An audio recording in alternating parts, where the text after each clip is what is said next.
Hello. आप सभी का मेरे YouTube channel CGPSC hub point पर आप सभी का स्वागत है। आज हम लोग जो है ऑब्जेक्टिव प्रश्न के माध्यम से छत्तीसगढ़ से इम्पोर्टेंट प्रश्न और करेंट अफेयर से इम्पोर्टेंट प्रश्न देखेंगे। ठीक है। यदि आप मेरे यूट्यूब चैनल पर नए हैं तो मेरे यूट्यूब चैनल को जो है आप सब्सक्राइब करें, वीडियो को लाइक करें और ज़्यादा से ज़्यादा लोगों को शेयर करें। आप यदि CGPSC या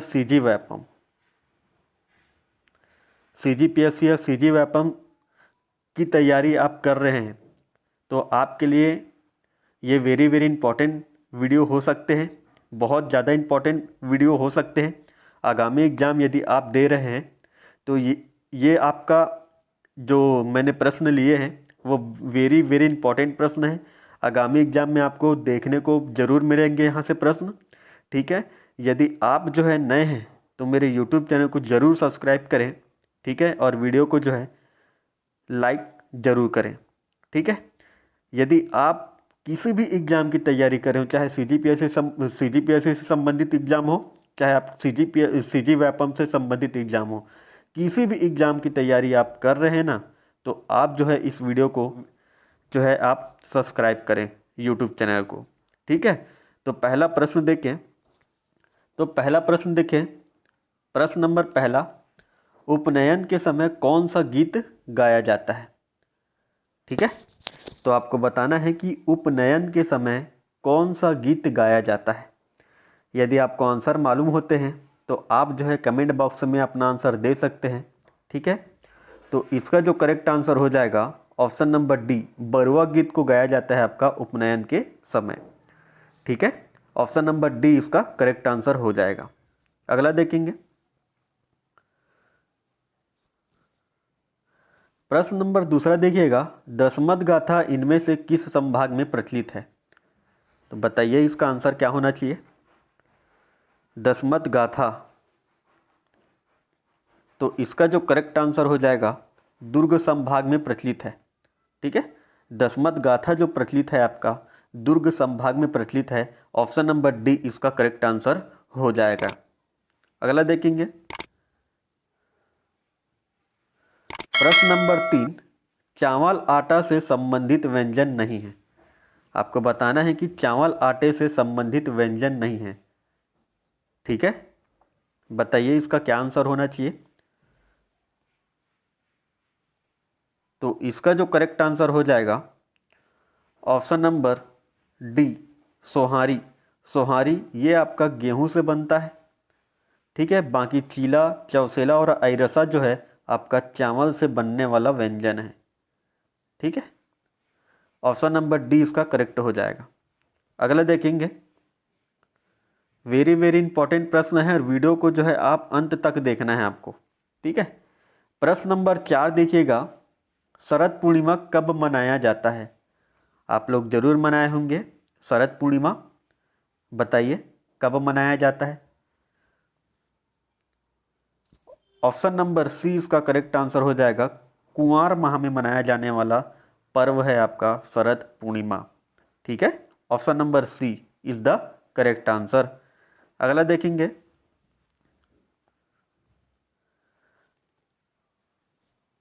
प्रश्न नंबर 5वां देखिएगा, बड़े भजन रामनामी मेला कितनों दिनों तक होता है? बताइए कितनों दिनों तक होता है आपका बड़े भजन रामनामी मेला? तो इसका जो आयोजन होता है 3 दिनों तक चलता है। Option number A is the correct answer. अगला देखेंगे। प्रश्न नंबर 6 देखिएगा, उत्सव गीत से संबंधित लोकगीत नहीं है पूछा है। ठीक है। तो आपको बताना होगा कि उत्सव गीत से संबंधित लोकगीत नहीं है। लोकगीत है। ठीक है। सुआ भी है और छेरछेरा भी है, ददरिया नहीं है। उत्सव गीत से संबंधित नहीं है आपका ददरिया। अगला देखेंगे।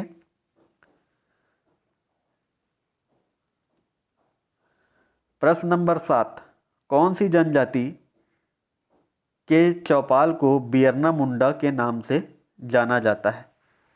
बताइए।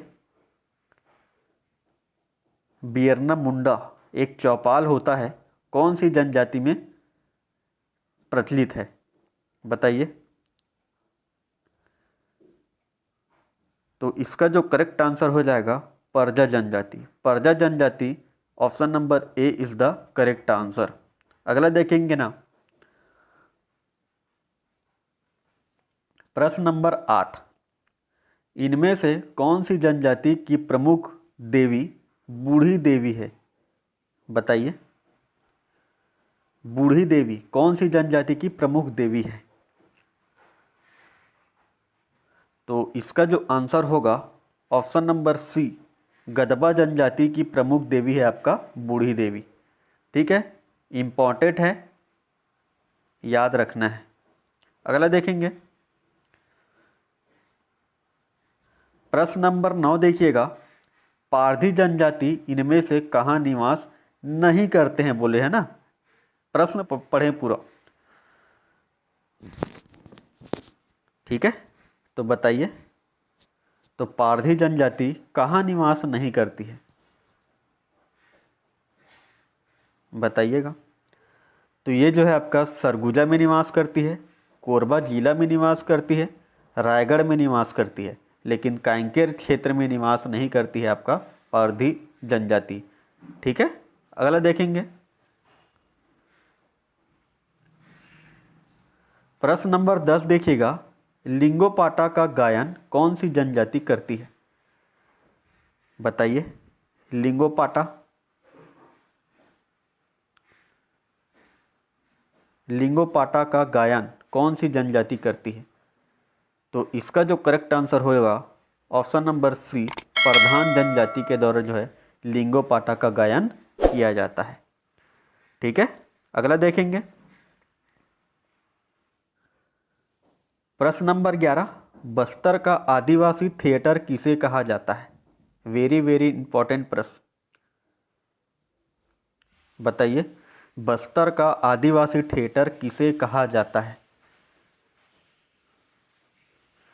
तो इसका जो करेक्ट आंसर हो जाएगा ऑप्शन नंबर बी, भतरा नाट को जो है बस्तर का आदिवासी थिएटर के नाम से जाना जाता है। ठीक है, अगला देखेंगे, प्रश्न नंबर 12, भगोरिया तिहार कौन सी जनजाति मनाती है? भगोरिया तिहार, तिहार का मतलब ही होता है आपका त्यौहार। ठीक है, छत्तीसगढ़ में त्यौहार को क्या कहा जाता है? तिहार कहा जाता है। ठीक है, भील जनजाति में प्रचलित है आपका भगोरिया त्यौहार। ठीक है, अगला देखेंगे, प्रश्न नंबर 13, धेरसा क्या है? वेरी वेरी इंपॉर्टेंट है ना, ध्यान रखना है सभी प्रश्नों को। और अभी तक यूट्यूब चैनल को सब्सक्राइब नहीं किए हैं, सब्सक्राइब करें और वीडियो को जो है लाइक ज़रूर करें। तो धेरसा का अर्थ होता है आपका कृषि के दौरान की जाने वाली त्यौहार या तिहार। ठीक है, option number C is the correct answer. अगला देखेंगे, प्रश्न नंबर 14, भीमा जतरा पर्व कब मनाया जाता है? भीमा जतरा पर्व एक पर्व का नाम है, भीमा जतरा कब मनाया जाता है? बताइए। तो इसका जो करेक्ट आंसर हो जाएगा ऑप्शन नंबर सी, जेठ माह में मनाया जाता है आपका भीमा जतरा पर्व। ठीक है, और कौन सी जनजाति मनाती है ये कमेंट बॉक्स में बताइएगा। अगला देखेंगे, प्रश्न नंबर 15, द भील एक अध्ययन किसकी पुस्तक है? बताइए। द भील किसकी पुस्तक है? तो इसका जो करेक्ट आंसर हो जाएगा ऑप्शन नंबर सी, टीबी नायक की पुस्तक है आपका द भील एक अध्ययन। ठीक है, option number C correct answer. अगला देखेंगे, प्रश्न नंबर 26 देखिएगा, छत्तीसगढ़ में कितने जिले पूर्ण रूप से अनुसूचित क्षेत्र के अंतर्गत आते हैं? बताइए।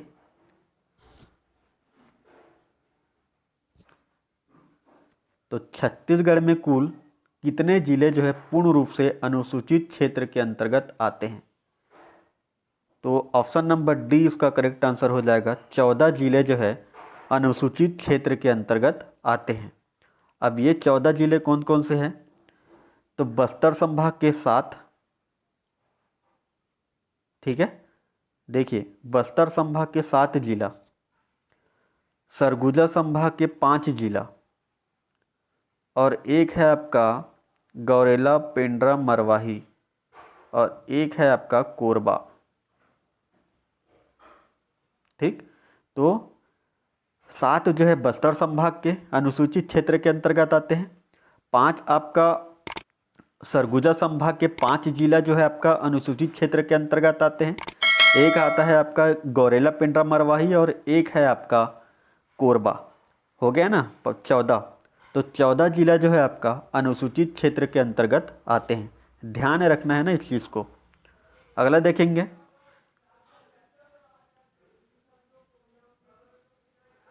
छत्तीसगढ़ की कौन सी जनजाति आर्य भाषा परिवार के अंतर्गत नहीं है? याद रखिएगा, नहीं है पूछा है ना, बताइए। तो छत्तीसगढ़ की ऐसी कौन सी जनजाति है जो आर्य भाषा परिवार के अंतर्गत नहीं है, पूछा है, बताइए। बैगा भी आर्य भाषा परिवार के अंतर्गत आता है, कंवर जनजाति भी है, और बिंझवार जनजाति भी आर्य भाषा परिवार के अंतर्गत है, लेकिन तुरी जनजाति जो है आर्य भाषा परिवार के अंतर्गत नहीं है। ठीक है, अगला देखेंगे, प्रश्न नंबर 18, सदरी बोली का प्रयोग किस क्षेत्र में किया जाता है? सदरी बोली, बताइए। प्रश्न नंबर 18 का आंसर क्या होना चाहिए? तो इसका जो करेक्ट आंसर हो जाएगा ऑप्शन नंबर डी, जसपुर क्षेत्र में बोली जाती है आपका सदरी बोली का प्रयोग किया जाता है। ठीक है, तो सदरी बोली का प्रयोग जो किया जाता है वो जसपुर क्षेत्र में किया जाता है। ठीक है, जो जसपुर जिला जो है आपका, वही वाले क्षेत्र में जो है आपका सदरी बोली का प्रयोग किया जाता है। अगला देखेंगे, प्रश्न नंबर 19 देखिएगा, छत्तीसगढ़ में कुल कितनी जनजाति विशेष पिछड़ी जनजाति है? बताइए। ऑप्शन नंबर डी इसका करेक्ट आंसर हो जाएगा, 7 जनजाति। ठीक है, केंद्र सरकार के द्वारा 5 जनजाति आपका विशेष पिछड़ी जनजाति के अंतर्गत आता है, और आपका 2 जनजाति जो है राज्य सरकार के द्वारा विशेष पिछड़ी अंतर्गत आता है। ठीक है, तो कुल टोटल हुए आपका 7। ठीक है, ऑप्शन नंबर डी इसका करेक्ट आंसर हो जाएगा। अगला देखेंगे, प्रश्न नंबर 20, केंद्र सरकार द्वारा छत्तीसगढ़ के कुल कितने जनजाति विशेष पिछड़ी जनजाति है? बताइए। केंद्र सरकार के द्वारा, अभी मैंने बताया ना, जस्ट पिछला 19वां नंबर में बताया है, तो केंद्र सरकार के द्वारा पूछा गया है, तो छत्तीसगढ़ की कुल कितनी जनजाति विशेष पिछड़ी जनजाति के अंतर्गत है? बताइए। तो 5 इसका करेक्ट आंसर हो जाएगा। ठीक है, अभी मैंने बताया 5 जो है आपका केंद्र सरकार के द्वारा, और 2 जो है राज्य सरकार के द्वारा। अगला देखेंगे, प्रश्न नंबर 21, कोविड-19 शिखर सम्मेलन 2021 का आयोजन कहाँ हुआ है? बताइए। कोविड-19 शिखर सम्मेलन 2021 का आयोजन कहाँ हुआ है? बताइए, इसका क्या आंसर होना चाहिए? तो इसका जो करेक्ट आंसर हो जाएगा ऑप्शन नंबर सी, अमेरिका में हुआ है आपका कोविड-19 शिखर सम्मेलन 2021 का आयोजन। ठीक है, अगला देखेंगे, प्रश्न नंबर 22 देखिएगा, फीफा रैंकिंग 2021 में भारत का रैंक है। बताना है आपको, फीफा रैंकिंग 2021 में भारत का रैंक बताना है। क्या होना चाहिए इसका आंसर? तो इसका जो करेक्ट आंसर हो जाएगा ऑप्शन नंबर डी, 104वां स्थान है ना। वेरी वेरी इंपॉर्टेंट प्रश्न है। अगला देखिएगा, प्रश्न नंबर 23, हॉकी रैंकिंग 2021 में पुरुषों में पहला कौन सा देश है? तो बताना होगा कि हॉकी रैंकिंग 2021 में पुरुषों में पहला कौन सा देश है, पहला फर्स्ट नंबर में कौन सा देश है हॉकी रैंकिंग 2021 में। ऑप्शन नंबर 20 का करेक्ट आंसर हो जाएगा ऑस्ट्रेलिया, जो है फर्स्ट नंबर पे है आपका हॉकी रैंकिंग 2021 में, ठीक है, और वो भी पुरुषों में, ठीक है, याद रखिएगा। अगला देखेंगे प्रश्न नंबर 24, देखिएगा। हाल ही में आए वन रिपोर्ट 2021 में 2019 की तुलना में, यानी कि पिछले वर्ष की तुलना में भी प्रश्न पूछा जा सकता है ना, वेरी वेरी इंपॉर्टेंट। तो 2019 की तुलना में कौन सा राज्य में वन में बढ़ोतरी हुआ है? बताइए क्या होना चाहिए इसका आंसर।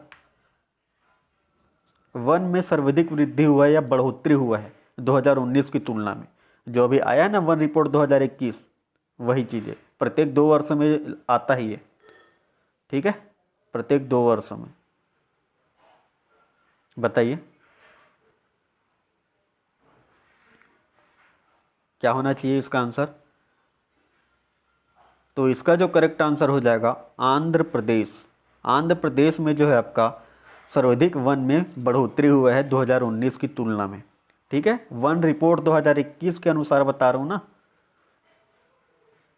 याद रखिएगा। अगला देखेंगे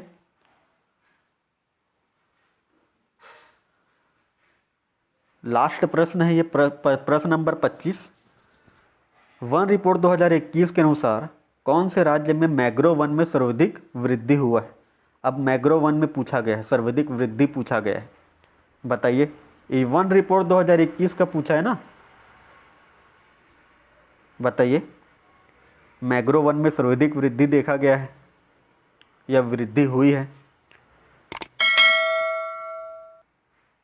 तो इसका जो करेक्ट आंसर हो जाएगा ऑप्शन नंबर सी, उड़ीसा राज्य में जो है मैंग्रोव वन में सर्वाधिक बढ़ोतरी हुई है, ठीक है, वन रिपोर्ट 2021 के अनुसार है, ठीक है। अभी तक आपने यूट्यूब चैनल को सब्सक्राइब नहीं किए हैं, यूट्यूब चैनल को सब्सक्राइब करें, वीडियो को लाइक करें। धन्यवाद।